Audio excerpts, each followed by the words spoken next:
안녕하세요. 윤석열 정권의 지지율이 바닥을 기고 있으며 전혀 반등할 그럴 여지도 보이지 않는 가운데 저들이 기대하고 있는 것은 오직 이재명 더불어민주당 대표가 사법살인하기만을 기다리는 걸로 해석됩니다. 현재로선 정권 재창출은 커녕 중간에 끌려나갈 가능성만 높아지고 있기 때문입니다. 이건 국힘이나 윤석열을 포기하고 새로운 판을 짤지 고심 중인 수구 언론이나 이재명을 끌어내리려는 떼탐한 생각 중인 민주당 내 수박파 그리고 새로운 미래인지 새로운 민주당인지 하는 엄중히 이낙연 패거리들의 한결같은 꿈입니다. 검찰이 결국 이재명 대표에게 지난 대선에서 허위 사실을 발언했다는 억지를 뒤집어 쓰워 징역 2년을 구형했는데요. 검찰은 지난 20일 서울중앙지법 형사합의 34부 심리로 법 위반 혐의 결심 공판에서 이같이 했습니다. 지난 대선에서 단 2마디 발언을 가지고 징역 2년이나 구형한 것은 그만큼 이재명이 너무도 두렵기도 하다는 똥줄을 제대로 시민들 앞에서 보여준 격입니다. 검찰은 이재명 대표가 민주당 대선 후보였던 지난 2021년 12월 22일 방송 인터뷰 등에서 오 김문기 전 성남도시개발공사 개발 1처장에 대해 하위 직원이라 성남시장 재직 때는 알지 못했다는 취지의 발언을 한 것이 당선 목적을 위한 허위사실 공표라 우기며 지난 2022년 9월 기소한 바 있습니다. 검찰은 이재명 대표 발언이 허위사실 공표죄 대상인 행위라고 우기고 있지만 이재명 측은 안다, 모른다는 행위가 아닌 인식이나 의식, 기억에 해당하며 이는 객관화할 수 없는 만큼 공직선거법이 대상으로 삼는 사실에 관한 공표라고도 볼 수 없다는 입장입니다. 검찰은 정작 기소한 지 1년 9개월 만인 지난 6월에서야 공소장을 변경하기까지 했습니다. 당초 이재명 대표는 수차례에 걸쳐 마치 성남시장 재직 당시에는 대장동 개발 사업의 핵심적인 업무를 담당한 성남도시개발공사 상급 간부인 김문기와 지속적으로 만나고 수차례 보고를 받는 등 업무를 보좌받은 사실이 전혀 없었다고 발언한 것으로 돼 있었는데 변경된 공소장엔 이재명의 발언을 성남시장 재직 시에는 김문기의 존재를 몰랐다고 수정하며 이재명과 김문기는 교유관계에 있었다고 표현했습니다. 교우관계라는 말은 자주 들어봤어도 교유라는 단어는 처음 들어봅니다. 그러나 재판부는 공소장 변경 당시 이에 대해 검찰이 밝힌 적이 없는 것 같은데 교유라는 표현이 무슨 뜻인지 의도를 밝히라고 직격했고 이재명 대표 쪽 변호인단에서도 추상적인 용어를 사용해 모든 것을 그 안에 포섭하는 검찰의 논리는 문제가 있다며 이재명 대표와 김문기가 그러한 교유관계에 있지 않음은 명백하다고 짚었습니다. 그럼에도 검찰은 김문기 전 처장이 이재명 대표의 호주 뉴질랜드 출장에 동행한 점, 과거 세미나에 동석한 점 등을 들어 피고인은 12년간 김문기와 끊임없는 교유행위, 일반 직원과는 다른 특별한 교유행위를 지속했다고 우겼습니다. 성남시와 산하기관 직원 4,500여 명 중 김문기 전 처장과 같은 팀장급만 600에서 700명 되는 만큼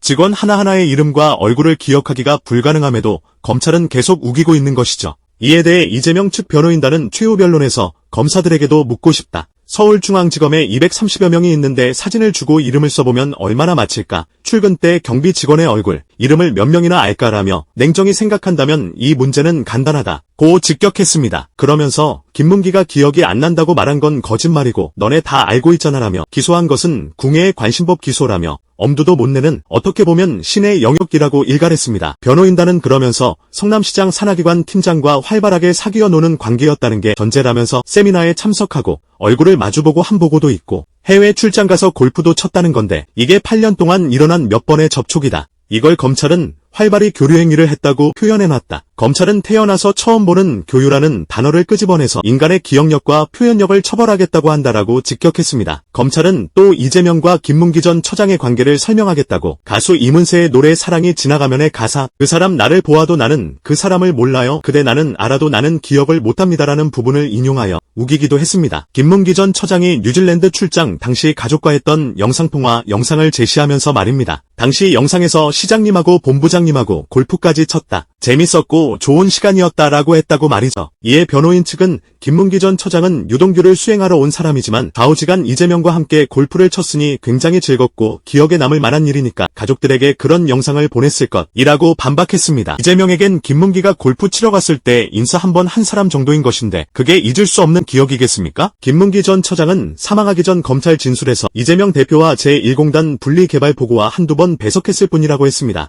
그뿐만이 아니라 검찰은 공문서까지 표지가리하여 김문기 전 처장이 해외 출장 명단에 포함됐고 이를 이재명 당시 성남시장이 결재한 것으로 몰아가기까지 했습니다. 검찰은 이재명 대표가 당초 결재한 문건에 김문기라는 이름이 없었지만 김문기가 포함된 수정 문건을 끼워 넣어 마치 최초 결재부터 김문기 전 처장이 출장 명단에 포함된 것처럼 조작한 것입니다. 또 검찰은 이재명 대표가 지난 2021년 10월 20일 경기도 국정감사에서 백현동 한국식품연구원 부지 용도 변경 특혜 의혹과 관련해 용도 변경을 요청한 국토교통부가 직무유기로 문제 삼겠다고 협박해 어쩔 수 없이 응했다는 취지의 발언을 한 것도 허위라 규정합니다. 검찰은 이날 이재명 대표가 백현동 용도 변경을 요청한 박근혜 정권 국토부가 직무유기로 문제 삼겠다고 협박해 어쩔 수 없이 응했다고 했는데 국토부에서 압박을 받았다는 것을 특정할 수 있느냐, 단도직입적으로 국토부 공무원은 대체 누구냐 라며 시비를 걸었습니다. 그 과정에서 검찰은 기소 10개월 동안 사건 기록을 제출하지 않고 자신들만 재판 과정에서 증거로 쓰고 있었습니다. 이에 이재명 측 변호인단은 검사들은 형사소송법을 안 지키기로 한 건지 안 지켜도 되는 건지 이 사건에서만 이상하게 하는 건지 모르겠지만 만화 캐릭터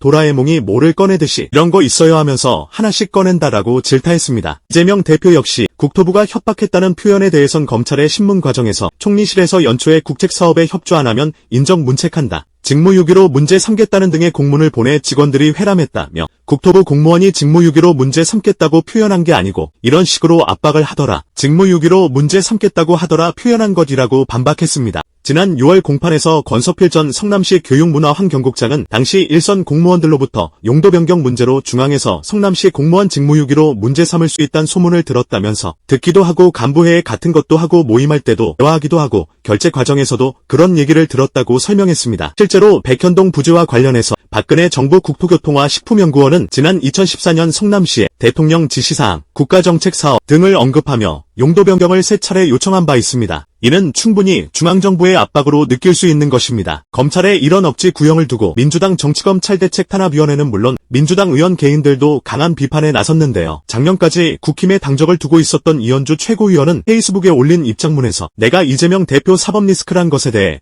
의구심을 갖기 시작한 건 작년 법원의 영장기각 결정문을 읽고 나서였다라며 당시 나는 당이 달랐지만 본래 아닌 건 아니라는 성격인지라. 근데 결정문 꼼꼼히 보다 놀란 게 무슨 엄청난 중범죄라도 지은 줄 알았더니 알고 보니 확실한 증거는 하나도 없었다. 게다 언플이었을 뿐 아니 그전까지 난리친 방송들은 다 뭐였단 말인가? 기가 막혔다라고 직격했습니다. 그러면서 현 대통령 지지율이 20%까지 내려왔고 가장 유력한 야당 대권주자인 이재명 대표에 대한 국민들의 지지율은 과반에 육박한다. 국민의힘 한동훈 대표나 기타 주자들은 비교도 안 된다라며 이미 국민들은 자잘한 사건들, 확실한 증거도 없는 사건들, 그런 사건들의 형식적 내용에 별 관심도 없다. 단지 국가와 국민의 삶과 미래에 대한 걱정과 기대가 크고 그 기대가 이재명 대표에게 모여져 조금씩 커져가고 있을 뿐이라고 진단했습니다. 이현주 최고위원 총선과 전대, 영수회담과 여야대표회담, 그 외 공개된 많은 대화를 들은 많은 국민들이 머리에 뿔이라도 달린 줄 알았던 야당 대표가 알고 보니 유능한 행정가요, 일꾼임을 알았다라며 그렇게 어려운 상황을 돌파해 나가고 시끄러운 야당을 잘 이끌고 가는 걸 보면서 복잡한 현안들을 잘 정리하고 침착하고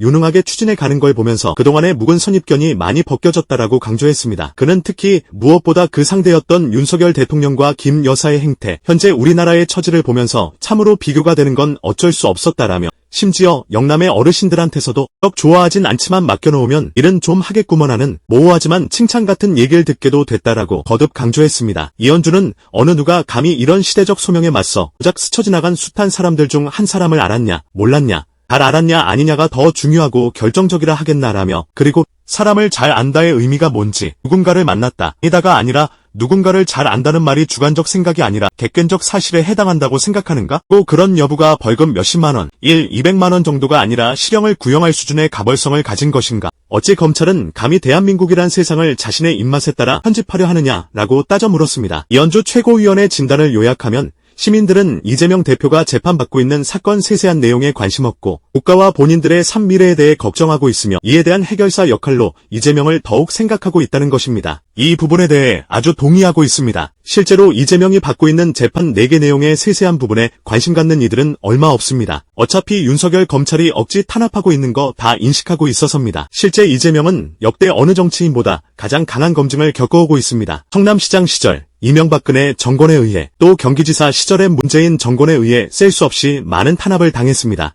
조국 대표가 윤석열 일당에 그렇게 많이 털렸다들 얘기하고 심했다는 생각 역시 하고 있지만 솔직히 이재명이 당한 것에 비하면 아무것도 아니지 않습니까? 상대적으로 부각이 덜 됐을 뿐 이재명은 대선 그 이전에도 10년 이상 훨씬 많은 탄압을 당한 바 있습니다. 경기지사 토론회에서도 말 한마디 가지고 정치 생명이 끊어질 뻔한 위기에까지 처하지 않았습니까? 게다가 문재인 열혈 지지자라는 놈들인 홍파리뮨파를 비롯해 이들과 손잡은 엄중히 이낙연 패거리들로부터 숱한 악마화를 당했고 민주당에서까지 배척받지 않았습니까? 이재명은 그런 미친 과정을 지금도 거치고 있는 상황에서 범죄자 아니냐라는 누명이 더 씌워져 있는 상태에서 40%가 넘어가는 콘크리트 지지율을 확보한 셈입니다. 과거 안철수나 반기문, 이낙연 등의 사례처럼 별 검증받지 않은 상황에서 지지율이 언론에 의해 부풀려져 나왔던 그런 거품들과는 너무도 거리가 멉니다. 과거 이회창보다도 훨씬 단단하다 할 수 있지요. 이재명을 더 이상 수구 언론이나 국힘이나 민주당 내 밖으로 불리는 정치인들이 그에게 어떤 공격을 해봤자 지지율은 흠집날 게 없습니다. 그만큼 공직자로서의 능력과 성과가 검증됐기에 아무리 흔들어도 끄떡없는 지지율이 나온 것 아닙니까? 또 사실상 아무것도 할 수 없는 당대표직에 앉았음에도 총선 압승을 이끌었고 당대표 연임까지 하면서 현재 민생 이슈 역시 주도하고 있으니 말입니다. 이재명에 대한 안 좋은 인식을 갖고 있는 사람들도 그의 능력은 다들 인정하고 있지 않습니까? 언론들은 이재명이 받고 있는 재판들에서 유죄 판결이 나면 마치 그의 콘크리트 지지율과 당내 입지가 흔들려 김동연이니 김경순이 김부겸이니 대안이 부상할 거라 떠들고도 있는데요. 1, 2심 이미 모두 유죄 판결을 받은 조국 대안론까지 들이밀 수도 있는 거고요. 이는 민주당 내 수박들이나 새로운 미래인지 새로운 민주당인지 국회의원 의석 하나도 없는 그 원외 정당 등의 허접한 망상에 불과한 겁니다. 그럼에도 사법부를 신뢰할 수는 없기에 민주시민들은 이재명이 압도적 대세임을 더욱 알려줄 필요가 있습니다. 10월 16일 재보궐선거에서 확실히 알려줄 필요가 있지 않겠습니까? 호남을 비롯해 국힘이 상당히 우세한 지역인 금정구나 강화군에서까지 그런 결과가 나온다면 판사들도 감히 허튼 수작을 할 수 없을 겁니다. 첫 재판이 무죄로 나온다면 다른 재판 역시 시간 끌게 하다 그대로 갈 가능성이 상당히 높아질 겁니다. 오늘도 감사합니다. 늘 건강하십시오.